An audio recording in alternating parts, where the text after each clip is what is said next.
आपण पाहत आहात नाशिक खबर न्यूज, जनतेचे हक्काचे व्यासपीठ। नाशिक शहरात डेंग्यूचा वाढता प्रादुर्भाव पाहता महापालिकेच्या पेस्ट कंट्रोलच्या कामावर नगरसेवकांनी प्रशासनाला चांगलेच धारेवर धरले। एका कुटुंबातील दोघांना डेंग्यूची लागण झाली असून उच्च शिक्षित युवतीचा दुर्दैवी मृत्यू झाला आहे।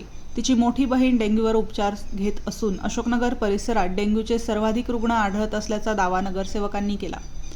गंभीर परिस्थिती असताना पेस्ट कंट्रोलचे कर्मचारी प्रत्यक्ष काम करताना दिसत नसतील तर महापालिकेचा आरोग्य विभाग नेमके काय करत आहेत, असा संतप्त सवाल उपस्थित करण्यात आला।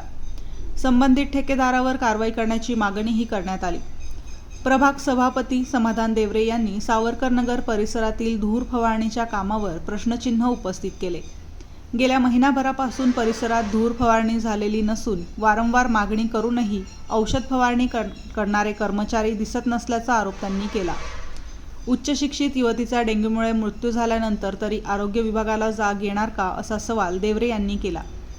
पेस्ट कंट्रोलचा ठेका या महिन्यात संपणार असल्याने नवीन ठेक्याबाबत तातडीने निर्णय घेण्याची मागणीही त्यांनी केली। ठेका देऊनही कर्मचारी काम करत नसतील तर हे काम महापालिकेने स्वतःच करणे काय वाईट, असा सवालही त्यांनी उपस्थित केला। दरम्यान नागरे चौक ते अमृत गार्डन या परिसरातील नैसर्गिक नाला कधी स्वच्छ करणार, तसेच नाल्यात सोडले जाणारे ड्रेनेजचे पाणी कधी वेगळे करणार, असा सवाल नगरसेविका इंदुबाई नागरे आणि सभापती समाधान देवरे यांनी अधिकाऱ्यांना केला। नाल्यात साचलेल्या पाण्यामुळे डासांची उत्पत्ती वाढत असून डेंग्यूचा धोका वाढत असल्याचे त्यांनी निदर्शनास आणून दिले।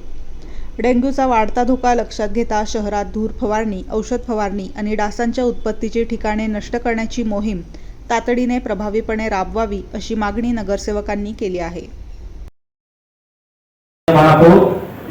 सदस्य बोलायला लागले, सगळे सभापतींना बोलू दिले आज, परंतु मला महत्त्वाचा मुद्दा असा होता, सन्माननीय महापौर, सन्माननीय आयुक्त मॅडम, नगर सचिव अधिकाऱ्यांना मी विनंती करतो की काल माझ्या प्रभागामध्ये एका भट या नागरिकाच्या 2 मुली आहेत, त्याच्यातली एक मुलगी सीए झालेली होती आणि तिला डेंग्यू झाला आणि ती वाढली। सभापती या नात्याने ते म्हणतील की तुम्ही साधा सभागृहात विषय सुद्धा घेतला नाही किंवा आमची मुलगी वाढली, सीए करण्यासाठी त्या मुलीला त्या आई वडिलांनी काय कष्ट घेतले असतील। प्रत्येक हॉस्पिटलमध्ये 5 ते 10 नागरिक डेंग्यू पेशंट आहेत। माझ्या प्रभाग 10 मध्ये 6 हॉस्पिटल आहे मोठे, तुम्ही चेक करा मॅडम। धूर फवारणीचा कॉन्ट्रॅक्टर काढून टाकला नाही तर भाऊंनी सांगितलं मान धरावर घ्या, परंतु पेस्ट कंट्रोल हे लवकरात लवकर माझ्या प्रभागात झालं पाहिजे। कारण त्या नागरिकाची त्या 2च मुली आहेत त्यांना, आणि ते दुसऱ्या मुलीला सह्याद्रीला ऍडमिट केलं, तिलाही डेंग्यू आहे। आई वडिलांचे आसू काय असतील मलाच माहिती, म्हणून मी विनंती केली की तुम्ही आदेशित करा आणि सातपूर भागाला तो जो काही आताच दादांना सांगून गेला माझ्या सहकारी, माझ्या मातोश्री इंदुबाई नागरे, की त्यांच्या घराजवळ जो नाला आहे ना, नैसर्गिक नाला, त्याच्यामध्ये ड्रेनेजचं पाणी सोडलंय। सगळ्यात जास्त मच्छर त्या ठिकाणी झाले, त्याच परिसरातल्या होतात। म्हणून विनंती करतो मॅडम की पेस्ट कंट्रोल मागच्या महासभेत आपण ठरवलं होतं, तर त्याच्यावरती काय वर्किंग झालं याचं एक्सप्लेनेशन।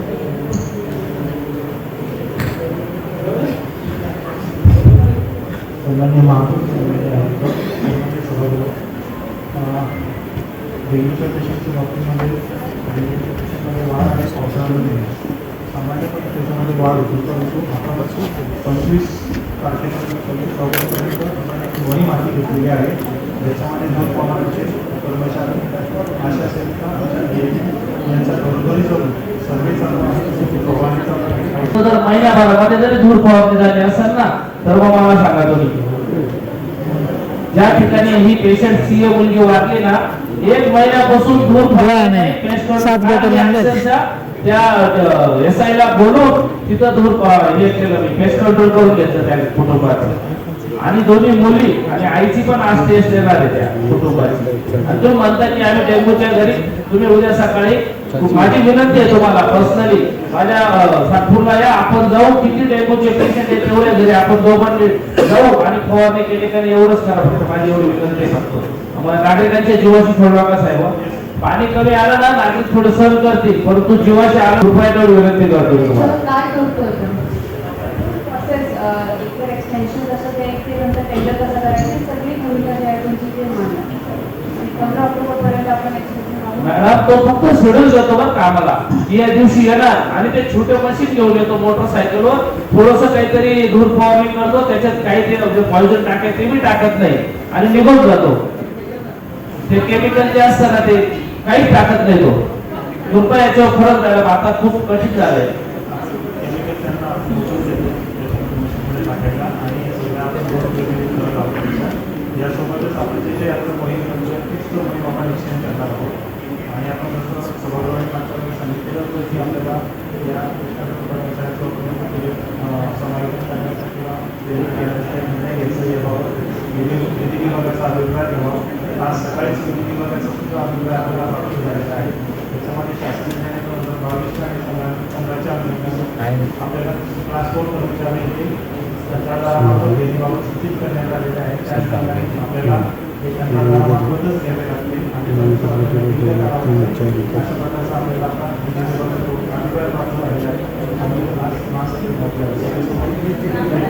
साठी आम्ही ठेवलेलं आहे त्यासाठीच की लवकर त्या टेंडर प्रोसेसची माहिती द्या ना कशा करणार टेंडर काय चेंज केला हे सगळं सांगा टेंडरमध्ये आपण 6 विभाग त्याच्यामध्ये इन्क्लूड केलेले आहेत 6 विभागामध्ये आपले 300 कर्मचारी करणार आहोत त्याच्या आवश्यक आहे इंधन जे लागणार आहे त्याला पेट्रोल आणि डिझेल हे त्याला ॲक्च्युअलमध्ये आपण देणार आहोत आणि त्याला लागणारी जी साधन सामग्री आहे त्याचं काही पर्सेंटेज आपण प्रकरणामध्ये पकडलेलं आहे याच्यामध्ये CBC गाईडलाईनमध्ये निर्देश दिल्याप्रमाणे किमान वेतनावरती कसं करणार आहे आपण त्याचं मॅपिंग आपल्याला ज्या सॉफ्टवेअर ज्या परिसरात धूर फवारणी केली ते मशीन गेलं तिचा काही रूट राहील का मशीनला रूट ठेवणार आहे आपण मशीनचं शेड्युलिंग करणार आहोत ज्याप्रमाणे एक दिवसाचा कार्यक्रम करून दिला त्या दिवशीप्रमाणे बदल करणे याचा GPS ट्रॅकिंग सॉफ्टवेअरमध्ये दररोज मॉनिटरिंग करण्याचा सुद्धा आपण त्याच्यामध्ये केलेला आहे धन्यवाद पुन्हा एकदा